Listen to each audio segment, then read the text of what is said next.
Ang pagmamalasakit sa kapwa ay ginagawa bunsod ng pag-ibig na itinuturo't ipinadama ni Jesus. Inilalarawan sa talinghaga ng mabuting Samaritano ang halimbawa ng pag-ibig na may ginhawang dulot sa taong nakasubsob sa lupa at mistulang binawian ng buhay. Hindi kabilang ang Samaritano sa mga mananampalataya, ngunit batay sa kanyang ikinilos, marunong siya makipagkapwa-tao.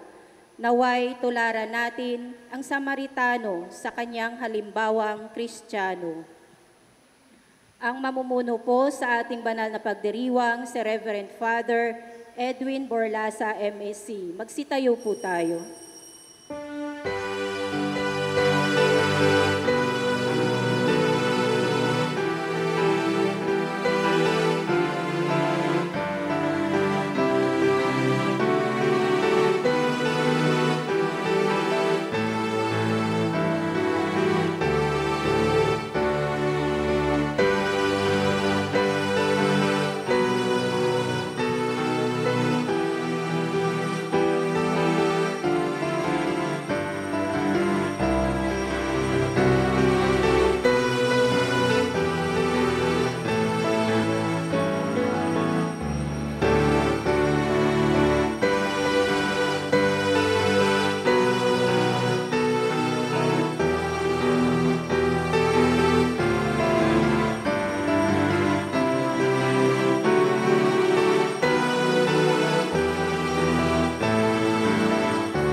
Sa ngalan ng Ama at ng Anak at ng Espiritu Santo. Amen.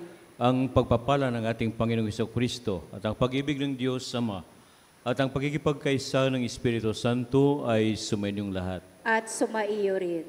Mga kapatid, aminin muna natin ang ating mga kasalanan upang maging marapat tayong gumanap dito sa banal na pagdiriwang. Tayong lahat, inamin ko sa makapangyarihang Diyos at sa inyo mga kapatid, na lubha kong nagkasala sa isip, sa salita at sa gawa, at sa aking pagkukulang, kaya isinasamo ko sa mahal na Birheng Maria, sa lahat ng mga anghel at mga banal, at sa inyo mga kapatid, na ako'y panalangin sa Panginoong ating Diyos. Kawan tayo na makapangyarihang Diyos, patawarin sa ating mga kasalanan at patubayan sa buhay na walang hanggan. Amen. Panginoon, kawaan mo kami. Panginoon, kaawaan mo kami. Kristo, kawaan mo kami. Kristo, kaawaan mo kami. Panginoon, kawaan mo kami. Panginoon, kaawaan mo kami.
Manalangin tayo. Ama naming makapangyarihan, nililiwanagan ng iyong masahang ilaw ang mga naliligaw sa iyong pinababalik sa daan para ikaw ay matagpuan. Ang mga kabilang sa nananalig sa iyong anak ay pagkalooban mong mapagwaksi ng tanang salungat sa ngalang Kristiyanong sa iyo'y tinanggap upang ito ay talagang mapangatawanang ganap sa pamamagitan ni Jesucristo kasama ng Espiritu Santo magpasawalang hanggan. Amen. Magsiupo po tayo. Nakaukit ang mga utos ng Diyos sa ating mga puso. Tanda na tunay na malapit ang Diyos sa atin. Kailangan nating sundin ang lahat ng ito sa bawat araw ng ating buhay upang lubusan nating matamasa ang kaganapan ng ating pagkatao. Ang salita ng Diyos mula sa aklat ng Deuteronomio. Sinabi ni Moises sa bayan, kailangan ninyong dinggin ang tinig ng inyong Panginoong Diyos at buong puso't kaluluwang sundin ang kanyang mga utos. Ang kautusay ibinibigay ko ngayon sa inyo ay madaling sundin at unawain. Ito'y wala sa langit, kaya hindi ninyo masasabing walang aakyat doon at kukuha sa kautusan upang marinig ninyo at maisakatuparan. Niwala ito sa ibayong dagat, kaya di ninyo masasabing walang tatawid sa dagat para kunin ang kautusan at nang marinig ninyo at maisagawa. Ang kautusan ay di malayo sa inyo, nasa inyong bibig, nasa inyong puso, kaya magagawa ninyo.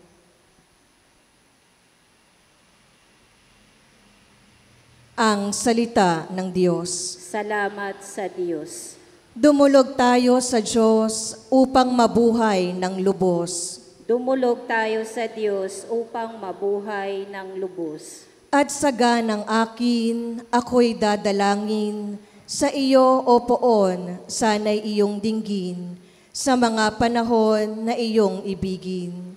Dahil sa dakilang pag-ibig sa akin, ang iyong pangakong pagtubos ay sundin. Poon, sa buti mo't pag-ibig sa akin, sa aking pagtawag, ako sana'y dinggin. Sa pagkahabag mo, ako ay lingapin. Tugon. Dumulog tayo sa Diyos upang mabuhay ng lubos. Naghihirap ako't mahapdi ang sugat. O Diyos, itayo mo ako ay iligtas. Pupurihin ang Diyos, aking aawitan, dadakilain ko't pasasalamatan. Tugon. Dumulog tayo sa Diyos upang mabuhay ng lubos. Kung makita ito niyong mga dukha, sila ay sasamba sa laki ng tuwa. Dinirinig ng Diyos ang may kailangan, lingkod na bilanggoy, di nalilimutan. Tugon. Dumulog tayo sa Diyos upang mabuhay ng lubos. Ang lungsod ng Sion, kanyang iniligtas, bayang nasa Huday, muling itatatag. Magmamana nito'y yaong lahi nila, may pag-ibig sa Diyos, ang dooy titira. Tugon. Dumulog tayo sa Diyos upang mabuhay ng lubos. Si Jesucristo ang larawan ng Diyos, na di nakikita at larawan din ng taong Aba. Sa kanyang pagkakatawang tao, siya'y naging kinatawa ng lahat ng tao.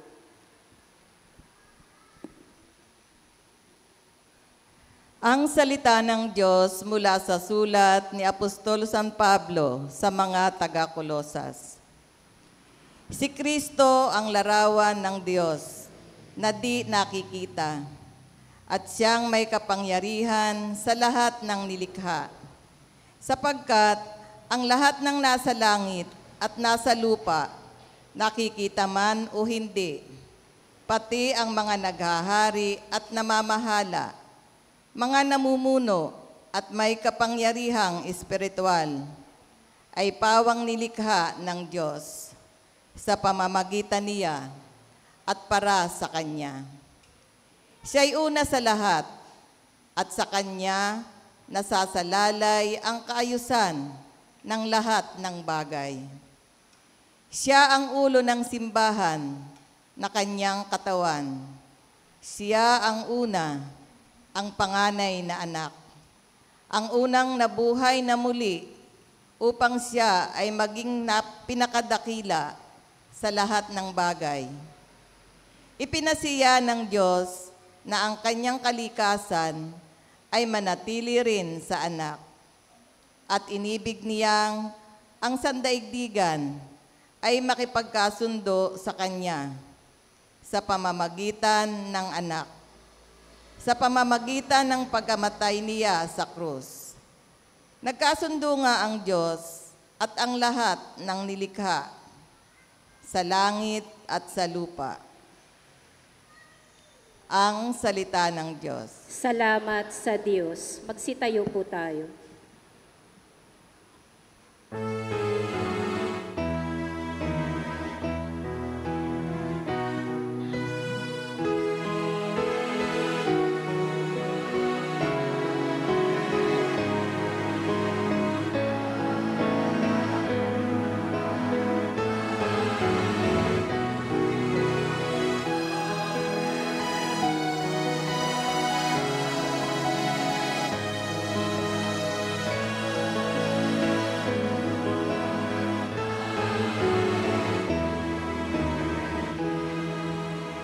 Espiritong bumubuhay, ang salita mo may kapal, buhay mo ang tinataglay.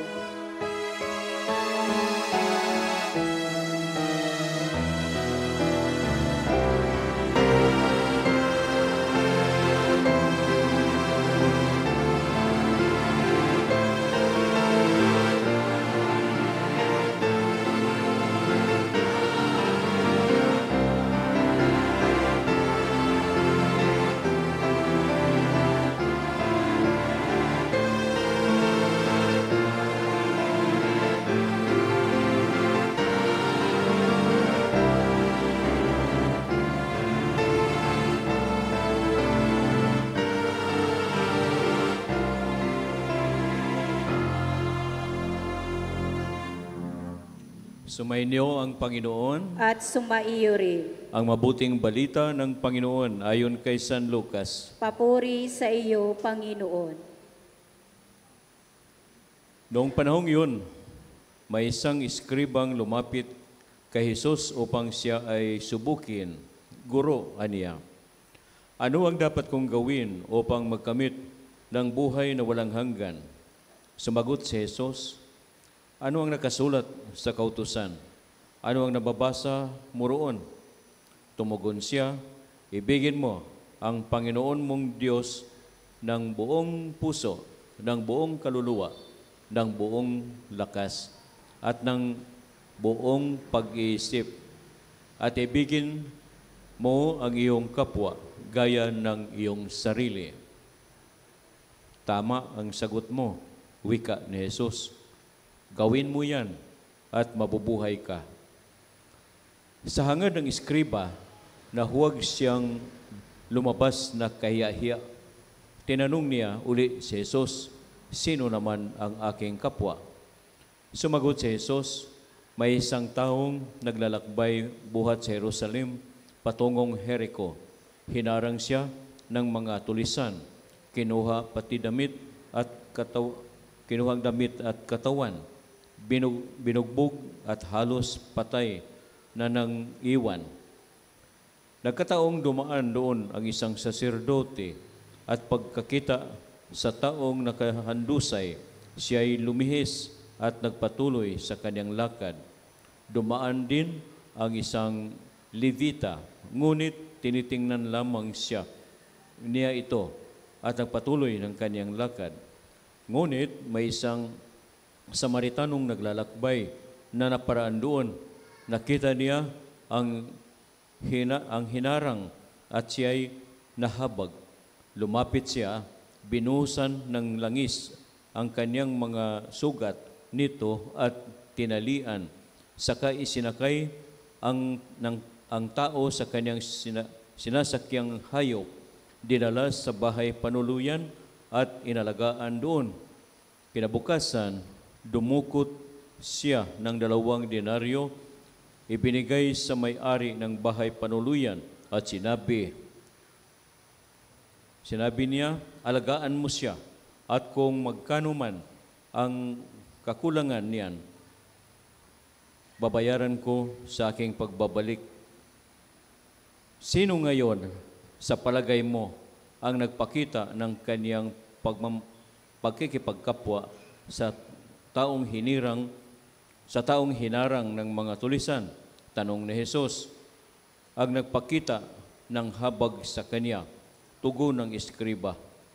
Sinabi sa kanya ni Jesus, humayo ka at gayon din ang gagawin mo. Mga kapatid, ang mabuting balita ng ating kaligtasan. Pinupuri ka namin, Panginoong Heso Kristo. Magsiupo po tayo. Good morning po sa lahat. Mga kapatid, ang katangiang pagiging hospitable and welcoming spirit ay mga basic na mga katangian sa misyon. So kung ikaw ay nagmi-mission, mayroon kang ministry, o kahit karaniwang pakikipag-ugnay sa ibang mga tao alang-alang sa Diyos, kailangan magkakaroon ka ng katangiang pagiging hospitable and welcoming spirit. Dahil kung wala, hindi magsisimula ang misyon mo. Kung absent yan sa iyo, napakahirap, magiging imposible na ikaw ay magiging epektibo sa iyong mga gagawin. Ito yung ginagawa ni Mother Teresa ng Calcutta. Noong siya'y nakita niya yung mga naghihirap na mga tao doon sa India, sa Calcutta, yung mga may sakit, yung mga nasa hospital na walang nag-alaga, at ito yung mga nagugutom na mga tao, yung extreme poverty na naranasan doon. Hindi niya mapipigilan na mabuksan ang kanyang puso at magiging welcome sa kanya yung lahat ng mga taong nangangailangan. Maliban dyan, bumubuo siya ng mga katuwang, mga kasamang mga madre para tumulong sa kanya upang mag-alaga ng mga may sakit at mga nagugutom. So very powerful ang kanilang mission dahil very successful sila dahil yun nga, yung pagiging bukas, yung pagiging tanggap, yung welcoming spirit ay nagkakaroon ng pagkikipagtagpo sa mga taong pinaglilingkuran niya at yun namang mga taong pinaglilingkuran nila ay bukas naman at very welcoming sa services na ino-offer ng mga kasama ni Santa o ni Mother Teresa at ang kanyang mga kasama. One time, mayroong isang tao na lumapit sa kanya, nagbigay ng news isang babae. Sabi niya, Mother, merong isang pamilya doon, merong isang nanay at 8 mga anak, walang asawa, na matagal na o medyo ilang araw na walang pagkain, nagugutom na sila. Alam ko dahil kabisado ko yung mga pamilya na yon. Si Mother Teresa, kahit busy, umano siya ng kanyang mga kasamahan at handa ng pagkain marami-rami para doon sa kanyang nire-report sa kanya na ibigay doon sa yung pamilya na walang pagkain. So marami ang kanyang hinahanda dahil ilang araw na daw na walang pagkain. Pero hindi na siya napunta dahil nga busy, may ginagawa siya, inutusan uli niya yung babae na siya na lang ang magdala at i-check kinabukasan kung tanungin kung anong nangyari, masaya ba yon o mayroon ba silang feedback o ano bang kondisyon sa mga pinapakain noon. Nung binalikan ng babae, tinanong niya, kumusta na yung pinadala ni Mother Teresa? Ano ba yung masaya na ba kayo? Ano ba, nagkakasya ba sa inyo? Sabi ng nanay, hinati ko po yung binigay ni Mother Teresa. Hinati ko sa dalawa. Yung kalahati ay kinain namin sa aking mga anak. Yung kalahati binigay ko sa kapitbahay namin dahil sila rin ay malaking pamilya at katulad namin, wala na rin silang kinakain ilang araw nang lumipas. Kung halimbawa kayo ay merong ganyang opportunity na nangangailangan kayo, merong magbibigay sa inyo, hahatiin ba ninyo at ibigay yung iba sa alam ninyong nangailangan? Hindi siguro, no? Baka sasabihin ninyo, swerte, lagay sa ref para reserbang pagkain para bukas. Di ba?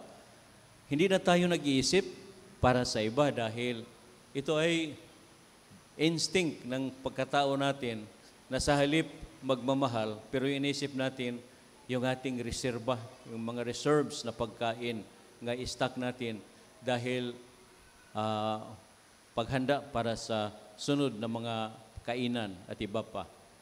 So mga kapatid, itong pagiging bukas, pagiging welcoming, pagiging hospitable, kahit sino ka mang tao na nakilala mo o gusto mong tulungan, madali magmalasakit para sa kanila dahil ito ay nagbibigay sa atin ng daan para tayo ay makapagkaroon ng isang magandang ugnayan ayon sa kalooban ng Diyos. At ito nga yung tema sa linggong ito, itong ika-15 linggo ng karaniwang panahon, na kung saan ang mga pagbasa natin, lalong-lalo na sa Ebanghelyo, pinakita sa atin yung malasakit ng isang Samaritano na ikinikwento ni Jesus doon sa isang very bright na tao, isang eskriba, expert ng batas, tapos tanong sa kanya, Guro, ano ba yung pinakamahalagang batas para sa aking kaligtasan? Sabi, kininto ni Jesus yung isang taong ninakawan, tinulis at binugbog na half dead siya doon sa daan. Dumaan yung pari, yung saserdote, naawa, pero dahil nga hindi niya concern, malis siya. Yung isang Levita, tiningnan, takot siguro, naawa, malis. Pero yung isang Samaritano na wala namang kaugnayan doon, wala namang koneksyon, at siya ay ibang kultura, hindi mapigilan niya yung awa, at siya ay pinunasan, binuhusan ng langis, tinalian, isinakay sa kaniyang hayop, at dinala sa bahay panuluyan. At doon, pinalagaan doon, at sinabi, nagbibigay ng 2 denaryo, at sabi, kung kulang ito, babalik ako bukas, at dadagdagan ko, basta alagaan mo lang ito. So pinapapili yung isang eskriba, sino sa tatlo yung kapwa ng isang taong halos na mamamatay sa daan.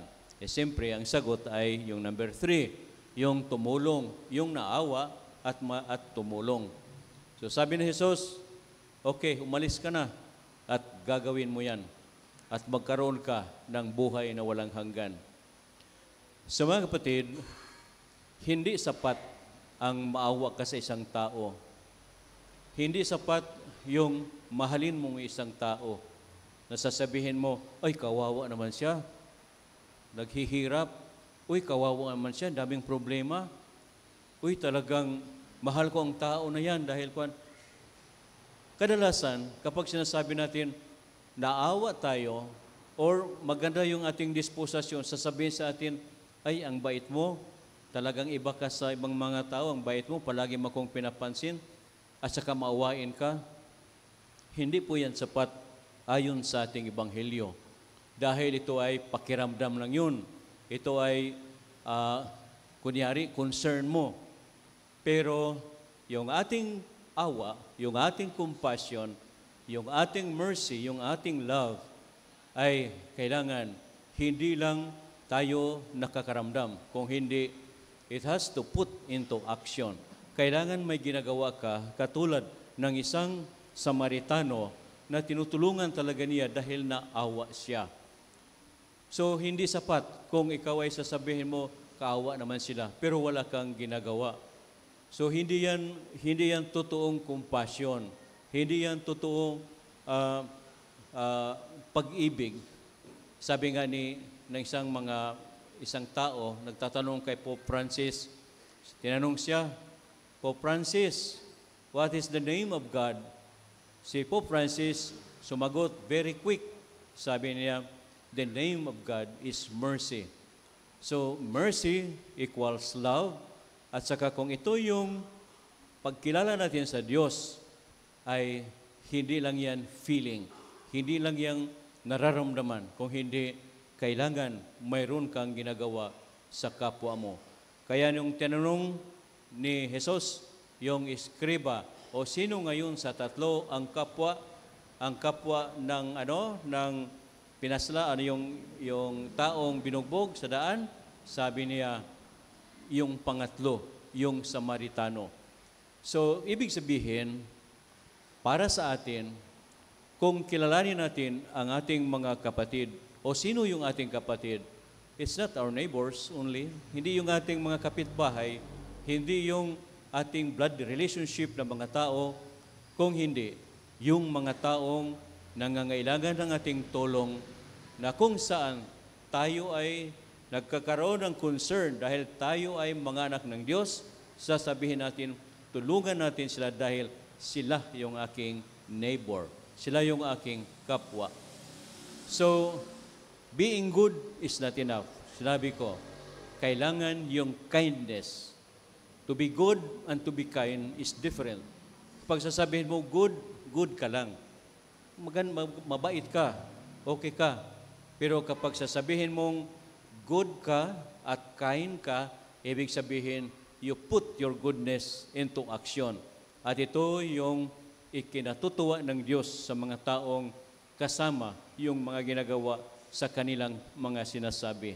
So mga kapatid, tayong lahat ay sanay magmamalasakit. At ito rin ang ating spirituality. Ito yung ating spiritualidad na gusto nating gawin sa buhay natin dahil we want to serve people. We want to serve our brothers and sisters. So these are the basic requirements. Hospitality and welcoming spirit. Kindness. At saka mahigit sa lahat na tayo ay gumagawa sa ating nararamdaman. Kung tayo'y naawa, then gagawin natin, ito yung challenge sa atin ng ating Panginoong Hesukristo. So ito yung ating hilingin sa misang ito na naway patuloy tayo na bigyan ng biyaya ng mga katangian katulad ng pagtanggap ng ibang mga tao, anuman ang kanilang mga status sa lipunan. Naway patuloy tayo, lalong-lalo na sa ating katangiang mga Pilipino, yung welcoming spirit at ganun din sa ating kakayahang hindi lang maawa kung hindi tumutulong sa kapwa. Amen. Magsitayo po tayo. Sama-sama po natin ipahayag ang ating pananampalataya. Sumasampalataya ako sa Diyos, Amang makapangyarihan sa lahat, na may gawa ng langit at lupa. Sumasampalataya ko kay Jesucristo, isang anak ng Diyos, Panginoon nating lahat. Nagkatawang tao siya lang ng Espiritu Santo. Ipinanganak ni Santa Maring Birhen, pinagpakasakit ni Poncio Pilato, ipinako sa krus na matay nilibing, nanawag sa kinaroroonan ng mga yumao. Nang may katong araw na buhay na maguli, umakyat sa langit, naluluklok sa kanan ng Diyos Amang makapangyarihan sa lahat. Doon nagmumulang paririto, tukom sa nangabubuhay ng matay na tao. Sumasampalataya naman ako sa Diyos Espiritu Santo, sa banal na simbahang Katolika, sa kasamahan ng mga banal, sa kapatawaran ng mga kasalanan, sa pagkabuhay ng muli ng matay na tao, at sa buhay na walang hanggan. Amen. Dumudulog kami sa iyo, Diyos Ama, upang matuto kaming magmahal sa kapwa, gaya ng ipinakitang pagmamahal ng mabuting Samaritano sa taong nakahandusay sa daan. Batid ang ating mga kahinaan, sabihin natin, O Diyos, turuan mo kaming magmahal tulad mo. O Diyos, turuan mo kaming magmahal tulad mo. Para sa lahat ng namumunot, nagsisilbi sa simbahan, huwag nawa manatili sa kanilang pagpapahayag ang mensahe nilang pag-ibig, bagkos maipakita rin nawa nila ito sa kanilang pamumuhay. Manalangin tayo. O Diyos, turuan mo kaming magmahal tulad mo. Bumuo nawa ng mga makabuluhang programa ang mga kawani ng aming pamahalaan na siyang magpapaunlad ng pamumuhay ng lahat. Manalangin tayo. O Diyos, turuan mo kaming magmahal tulad mo. Maging matatag nawa ang mga manggagawang kumakalinga sa mga may sakit, mga doktor, nurse at social workers. Makasumpong nawa sila ng galak at hinahon.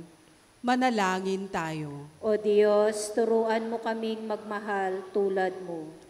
Makasumpong nawa ng mga mabubuting Samaritano, ang mga kapatid naming nakahandusay sa daan, mga batang lansangan, mga biktima ng pang-aabuso, at mga nasasadlak sa kalungkutan.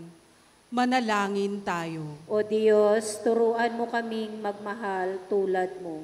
Sa ilang sandali ng katahimikan, itaas natin sa Diyos ang ating mga pansariling kahilingan, gayon din ang mga pangangailangan ng ating pamayanan. Manalangin tayo. O Diyos, turuan mo kaming magmahal tulad mo. Mawaing Ama, dinggin mo ang aming mga panalangin upang manatili kaming magsisikap na mahalin ka sa bawat taong aming nakakasalamuha. Hinihiling namin ito kay Kristong aming Panginoon. Amen. Magsiupo po tayo.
Magtayo po tayo.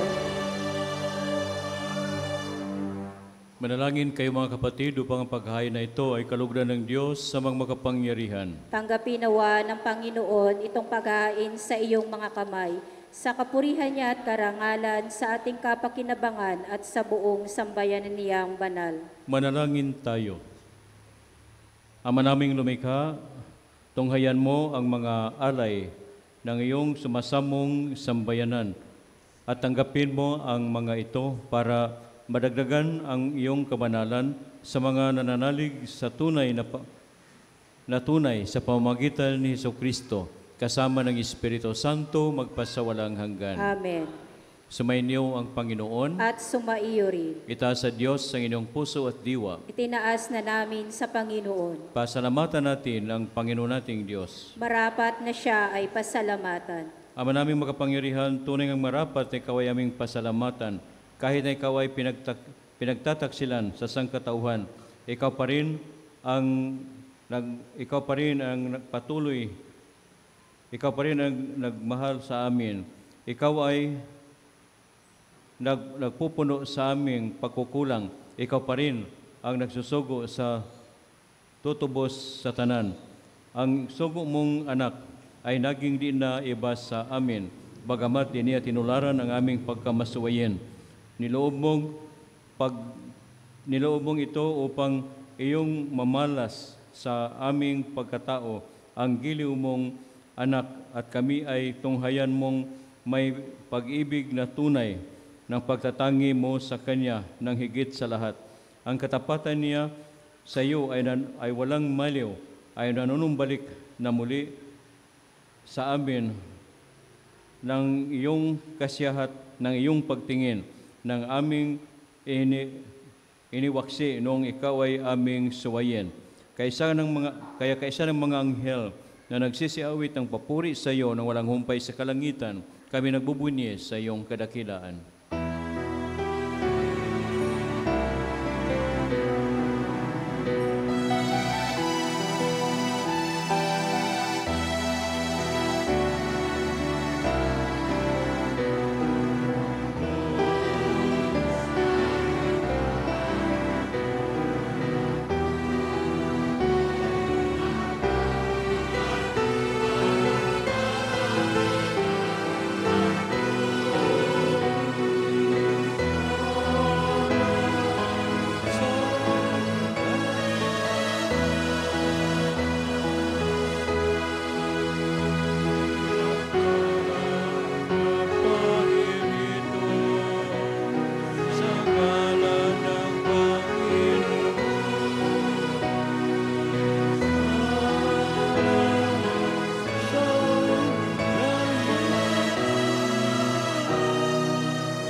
Magsiluhod po tayo.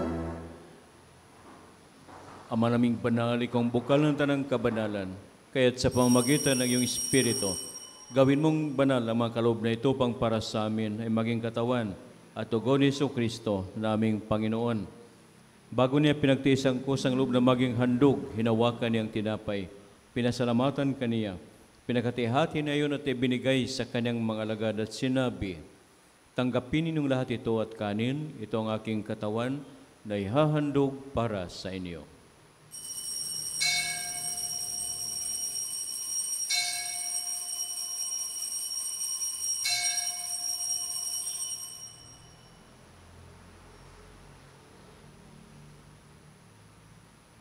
Gayon din naman nung matapos ang hapunan, hinawakan niya ang kalis, muli kanyang pinasalamatan. Iniabot niya ang kalis sa kanyang mga alagad at sinabi, tanggapin ninyong lahat ito at inumin. Ito ang kalis ng aking dugo ng bago at walang hanggang tipan. Nasa inyo at sa lahat ay bubuhos sa ikapagpapatawad ng mga kasalanan. Gawin niyo ito sa pag-alaala sa akin.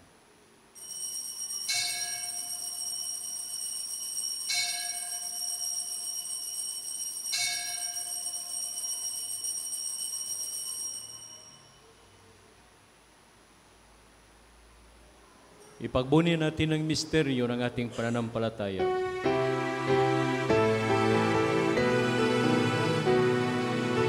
puso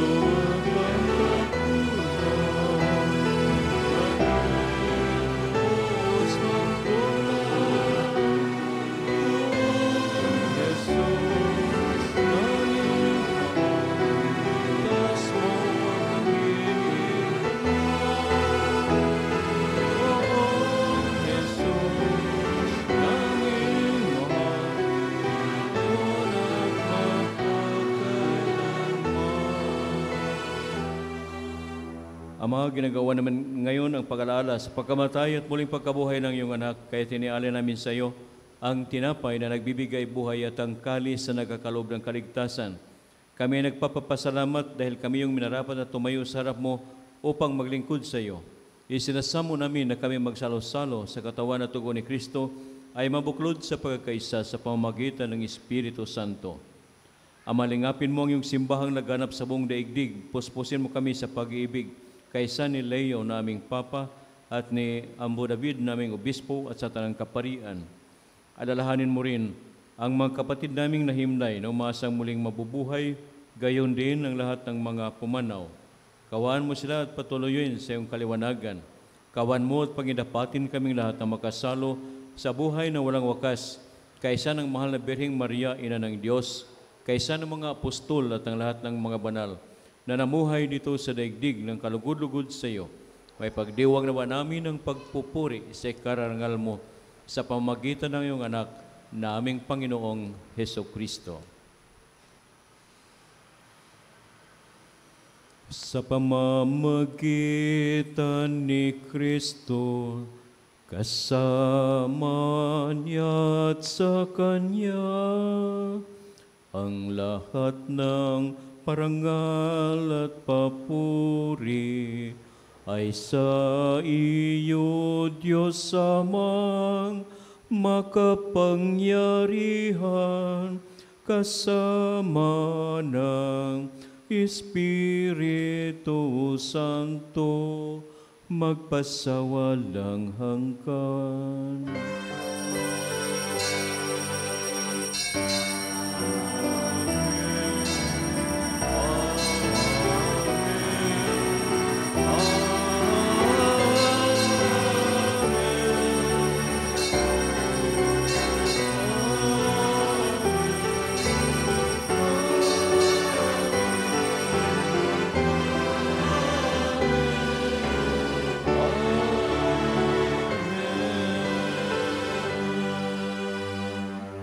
Sa tagubilin ng mga nakagagaling na utos sa turo ni Jesus na Panginoon natin at Diyos, ipahayag natin ang lakas loob.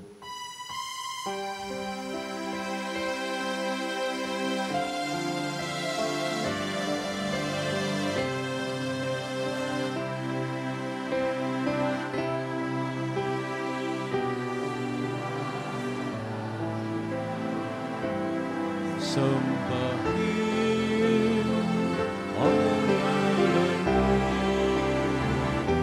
mabasa amin ang kaharian mo, sundin ang loob mo dito sa lupa para ng sa langit. Bigyan mo kami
hiniling namin kami adya sa lahat ng masama, pagkaluban ng kapayapaan araw-araw, iligtas sa kasalanan, at ilayaw sa lahat ng kapamakan, samantalang aming pinananabikan ang dakilang araw ng pagpapahayag ng tagapagligtas naming si Jesu Kristo.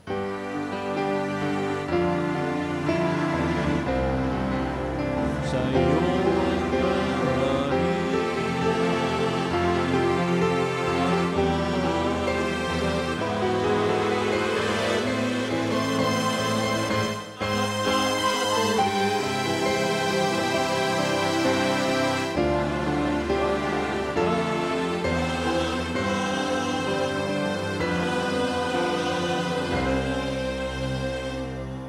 Panginoong Kristo, sinabi mo sa iyong mga apostol, kapayapaan ang iniwan ko sa inyo, ang aking kapayapaan ang ibinibigay ko sa inyo.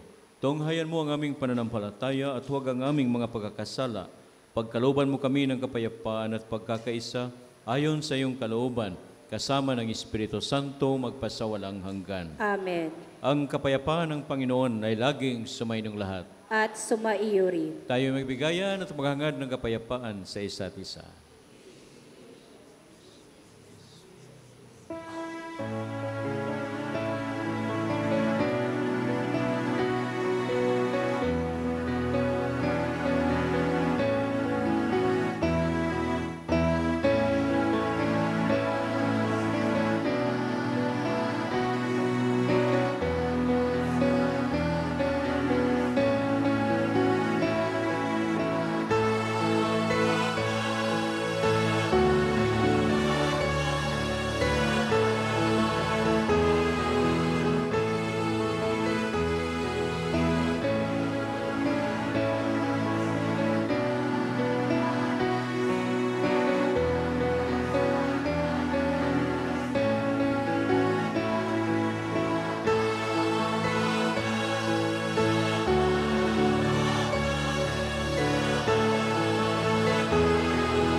Magsiluhod po tayo.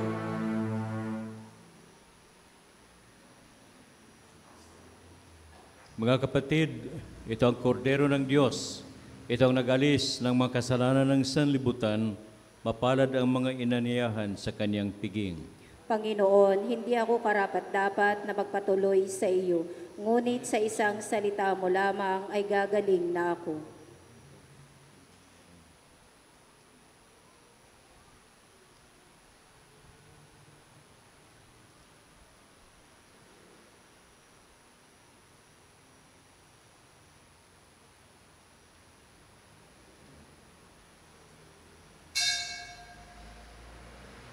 Magsiupo po tayo.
Magsitayo po tayo.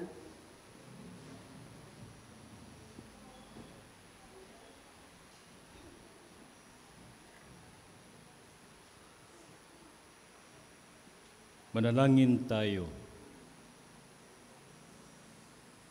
Ama naming mapagmahal, kaming mga pinapagsalo mo sa piging na banal, ay makatanggap nawa ng bungang karagdagan ng iyong pagliligtas na aming ipinagdiriwang sa pamamagitan ni Jesucristo kasama ng Espiritu Santo magpasawalang hanggan. Amen.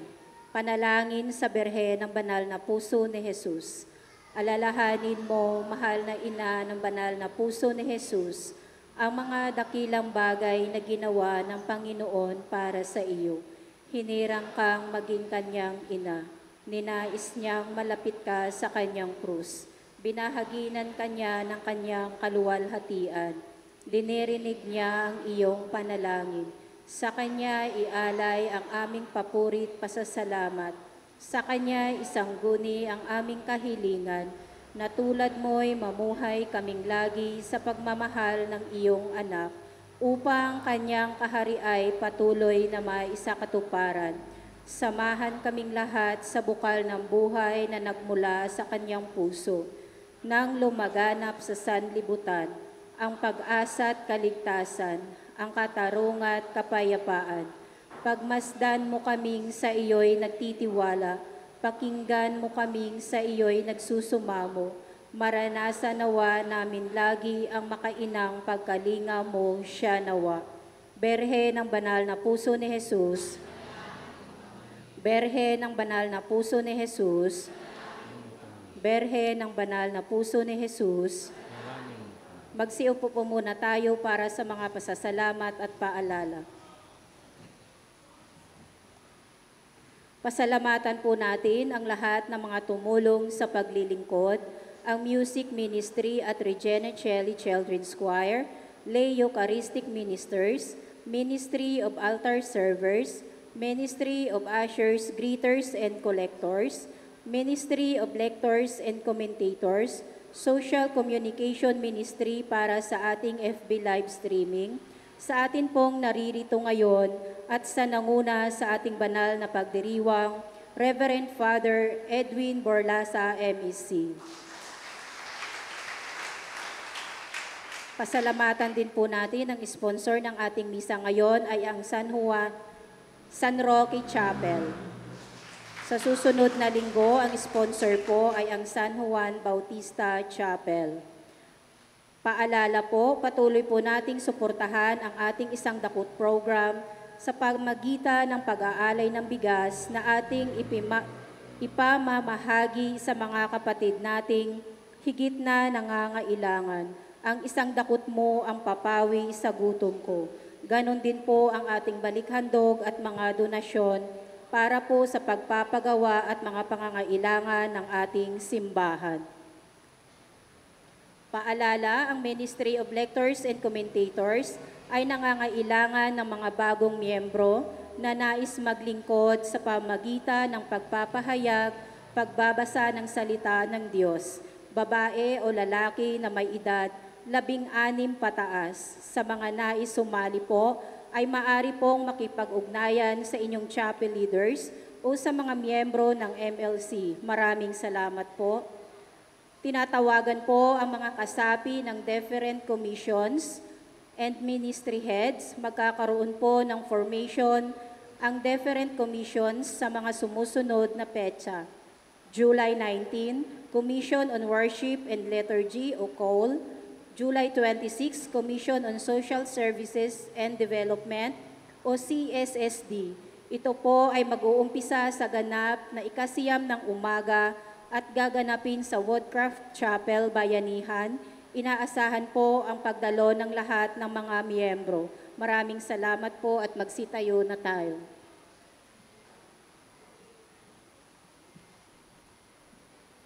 Sumainyo ang Panginoon. Yumukog kayo at tingin ang pagpapala ng Diyos.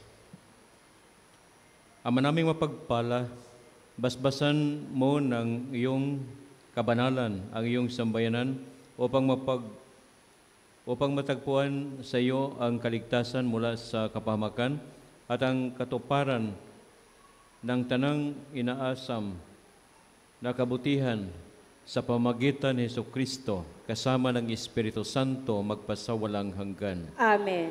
At pagpalain kayo ng ating dakilang Diyos, ang Ama, ang Anak at Espiritu Santo. Mga Amen.